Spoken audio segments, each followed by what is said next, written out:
கிருஷ்ணகிரி மாவட்ட முதன்மை கல்வி அலுவலகம் முன்பு தமிழ்நாடு இடைநிலை பதிவு மூப்பு ஆசிரியர்கள் சங்கம் சார்பில் சம வேலைக்கு சம ஊதியம் கேட்டு 18வது நாளாக காத்திருப்பு போராட்டத்தில் ஈடுபட்டனர். இந்த போராட்டத்திற்கு ஆசிரியர் சந்திரிகா தலைமை வகித்தார். ஆசிரியர்கள் தளபதி, மாலிக், நவ்சின் ஆகியோர் முன்னிலை வகித்தனர்.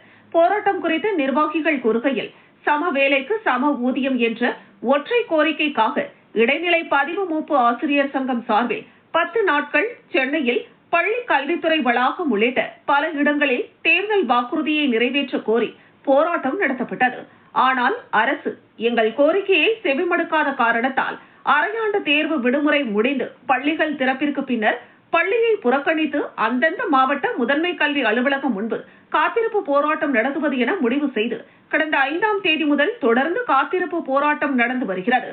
எங்கள் ஒற்றை கோரிக்கையான சம வேலைக்கு சம ஊதியம் என்ற கோரிக்கை வெல்லும் வரை போராட்டம் தொடரும் என மாநில தலைவர் அறிவித்துள்ளார்.